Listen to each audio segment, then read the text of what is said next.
Hey, what's up, y'all? It's the Chief. It's Monday, start of the week, work week. I'm super excited to be here. And I won't be before you long. Just going to talk a little bit about some of the comments Kanye West said, some of the comments Lim Thugs said, and it's off of Kwame Brown's page. He was reacting to what they both said. So I'm reacting to all of that. So I thought I was going to spit some hot bars, but I don't feel like it. So welcome.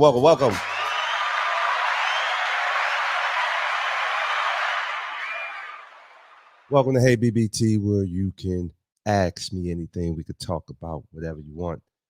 Today, I'm going to talk a little bit about what I heard on Kwame Brown's page, Kwame Brown Bus Life page. I'm not a big YouTuber. I don't follow a lot of people. He's one of the people that I heard a little over a year ago, and I really appreciate his commentary, his comedy, his thoughts in terms of how he views life, how he views being black. Um, if you know anything about me, one of my big pushes is about black ownership. I used to go on rants and and tandems on social media. I think that's why I felt like I got ghosted a little bit. It was a point where I used to get a lot of comments on my Facebook page, and then all of a sudden, nobody used to see my stuff anymore. And I think that's because I went through a big phase of challenging everything that I hear, all of the narratives that they put out there, and I think that the powers that be on social media didn't like it. I mean, that's just my thoughts. But I used to run a little test to see if people would see my post, and I had multiple pages, so oftentimes they wouldn't see it. So I just figured what I was saying, I guess, wasn't resonating or it didn't need to be heard. So I stopped posting on Facebook and stuff like that. But I used to talk a lot about um, just ownership. What do we own?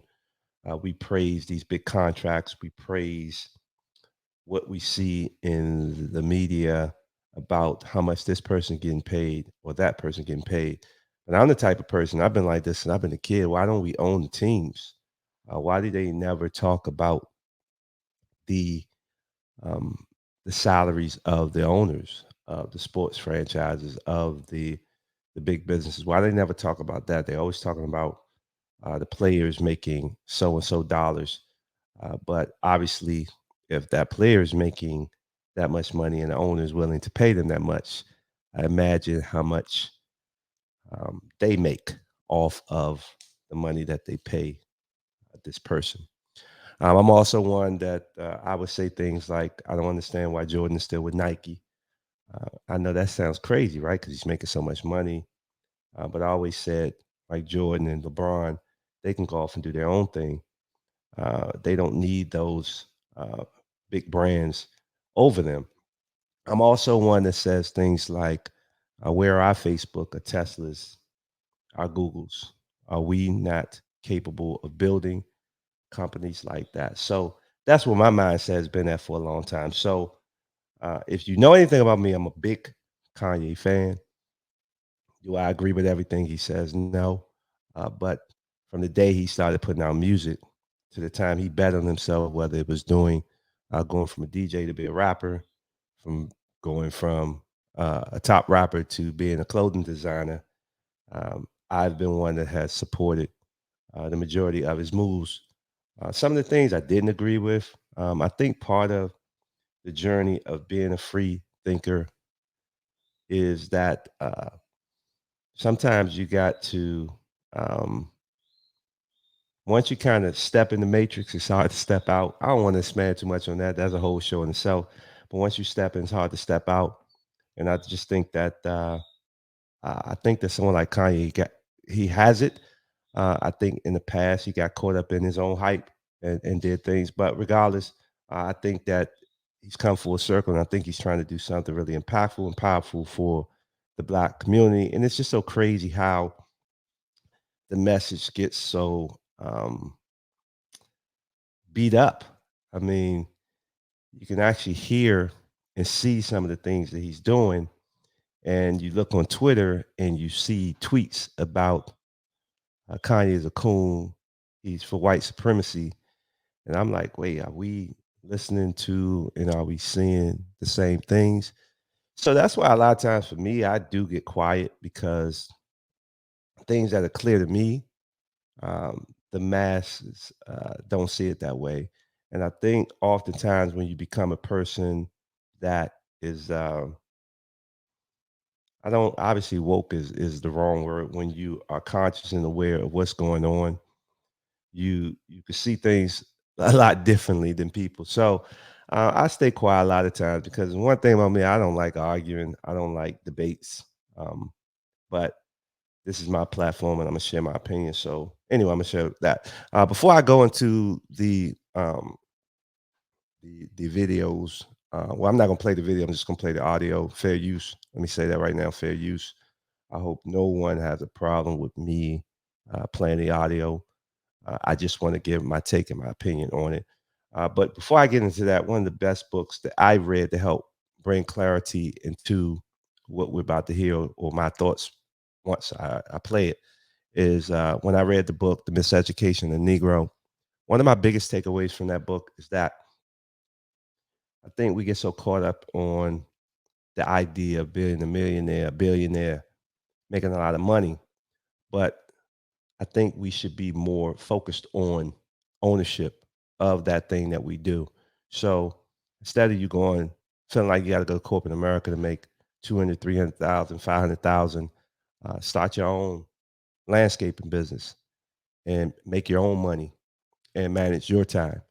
I think that that's the best approach to moving forward in a more powerful, impactful way is owning it. And you don't have to uh, be a multimillionaire. You can have a really good life making 75, 80, 100, 150,000, owning your own business and giving yourself opportunity to make more if you work harder or you hire more people or you expand versus feeling like you got to take the check.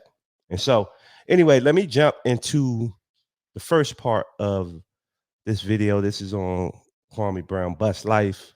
The title is Jay West, King Randall. Are they for us or against us? So I'm going to play this clip and then I'm going to talk a little bit about it. Hold on, let me do this.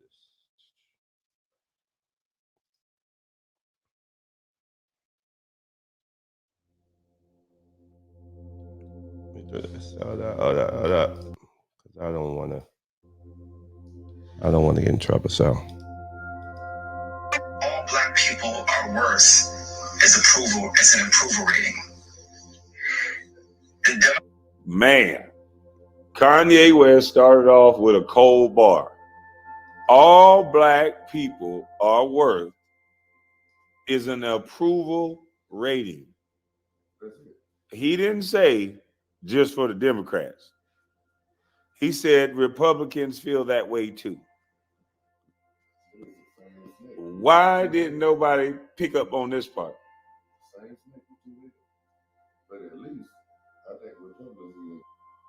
well, let me say something about that. For me, one thing also about me, I'm not real political.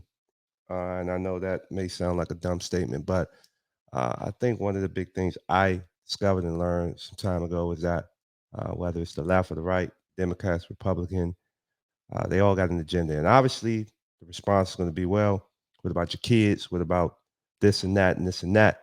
I like to remove myself from being dependent on anyone for my happiness, my well being.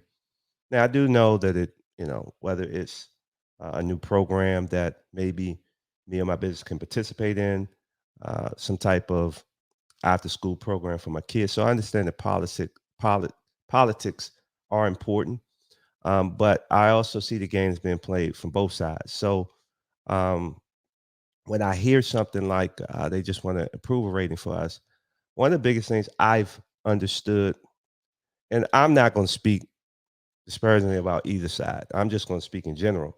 What I've seen is that they do play off our emotions, and it becomes one of the things where instead of us going into a situation and thinking what's best for me or mine, and what's best for the future for me and mine, or what's best for the people as a whole, we kind of do what we're told to do.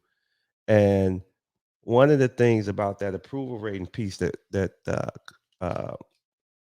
Kanye just talked about is that I think about a few years back when Ice Cube went with the document to try to get something from Biden or Trump as far as what are you going to do for Black people, and people called him a coon, and I'm like, wait, shouldn't we make demands like everyone else does in terms of if you're going to get our vote collectively, shouldn't there be some things in place where we can benefit from it, from our vote going to you? And it's almost like that's taboo. We're not supposed to think like that, but yet everyone else gets what they want when someone gets put in office. Years ago, I actually did an internship in the state of Maryland, and I saw how those bills, that process went. How um, people would try to get the elected official to sway things one way or the other. And I was right out of, and I was still in college. I'm still in college, and I was like, man, this thing is crazy. And I think that was kind of like what started me off to say, I don't really want to be in this political game. Like, it's crazy. But at the end of the day, it is a game, and we do need to vote. So if we're going to vote, I need to know who's going to do things for me, mine, my community, our culture. So for Kanye to say we're just an approval rating, it just goes to show like they don't really care what we want. They're just going to uh, play off our emotions and get what they need to get from us and keep it moving and know that we're going to vote one way or the other because that's what we're supposed to do no matter what. So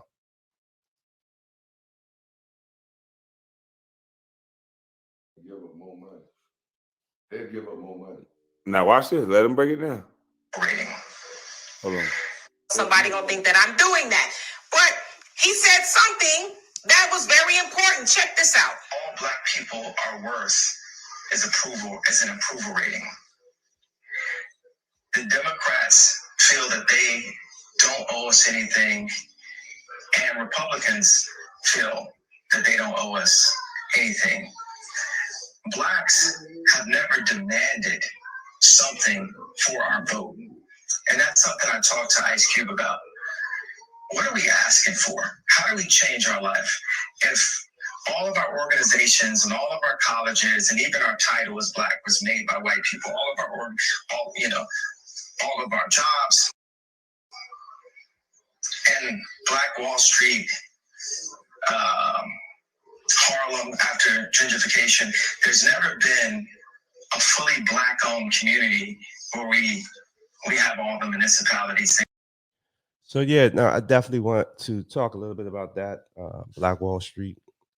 I have been outspoken about that in terms of why hasn't that been recreated?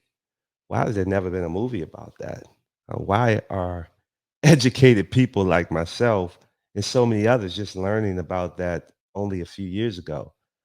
Same thing with Juneteenth. Like it's mind blowing that we had these movements of blacks owning and supporting each other and buying from each other, and then all of a sudden uh, they went away. And not all of a sudden they went away. We know why they went away, but the point is, why was it never been done over again? And they're going to talk a little bit more when they talk, maybe I heard in other videos. But instead of um, us putting our resources together, we're glorifying the person that's a millionaire, billionaire. I think we got so many billionaire black people right now, more so than we've ever had before.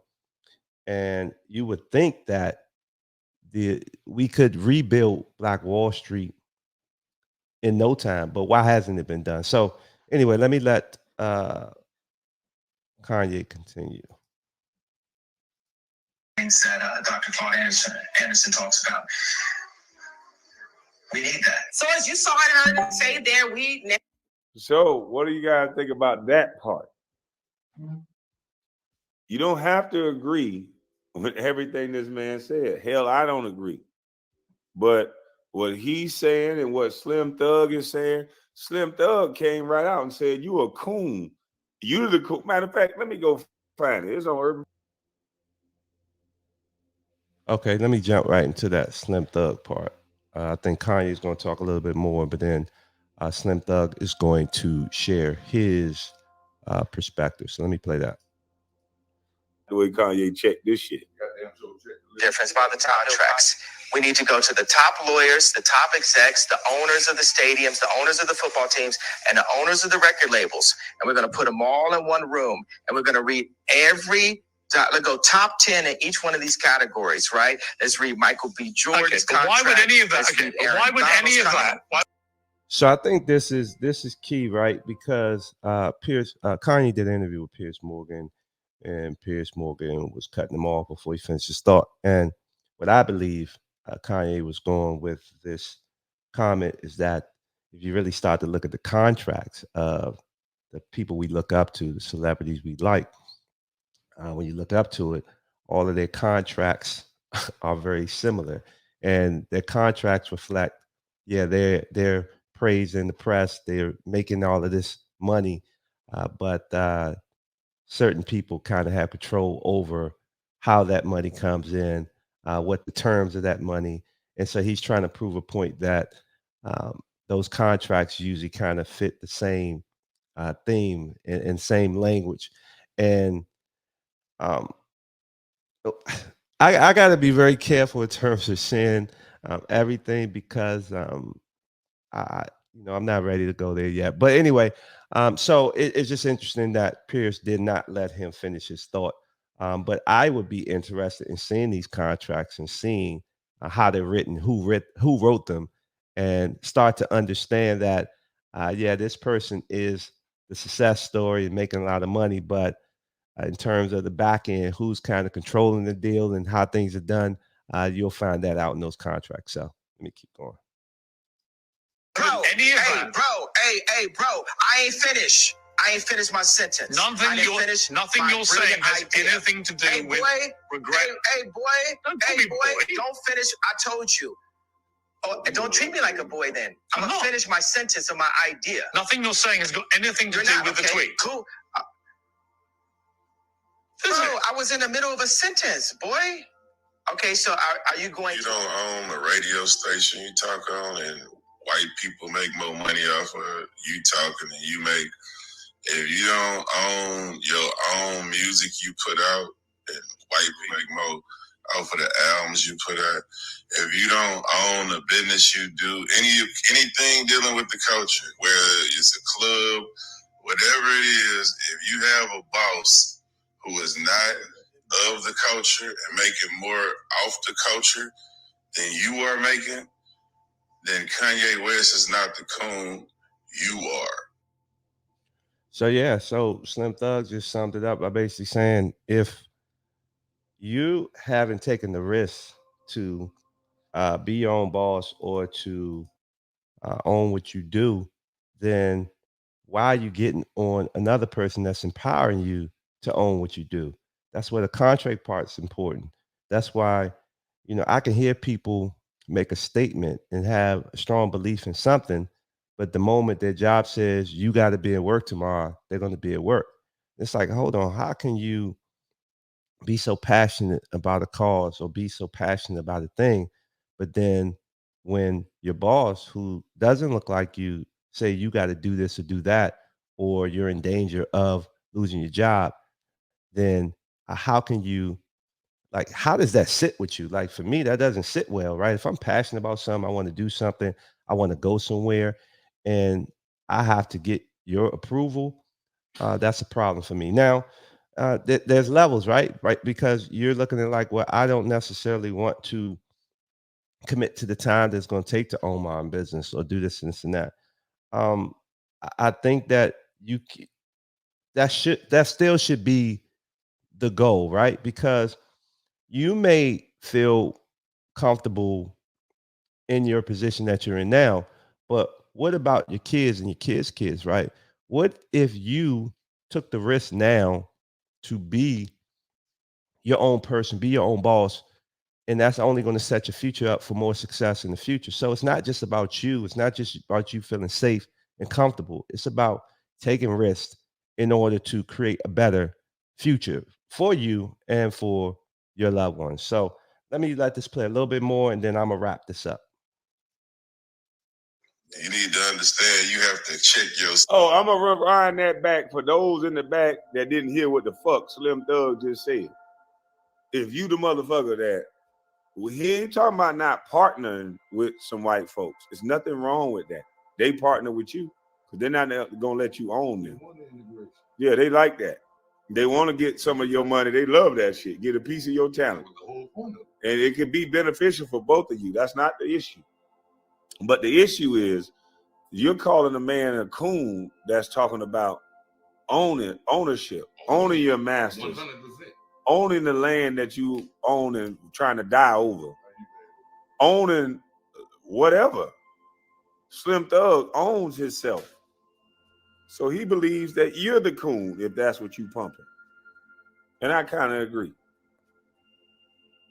Yeah, I will echo those sentiments, and I'll wrap up with that. I kind of agree as well. I think that more people need to take the risk to own what they do. I mean, even if you start out, you can keep your job and do something on the side and start to build that up till it gets in a position where that can start to make more money than your job. Because at the end of the day, um, I have sayings like, what do we own? And what I mean is that, if we don't own the businesses, if we don't own the infrastructure, we're always at the mercy of the people that do own. And when you talk about uh, empowering, moving forward in a more positive light, one of the ways that we're going to be able to do that is by ownership. And so I leave with those words. I just hope that we stop, going with the narrative that the media pushes, that this person is crazy, that person is crazy. Um, the reality is, society, in some regards, doesn't like free thinkers. They don't like people that don't follow their narrative, because the moment you start to think for yourselves, you kind of have an opinion like me, like the left and the right. Like, okay, you're saying this, you're saying that, but what's in it for me?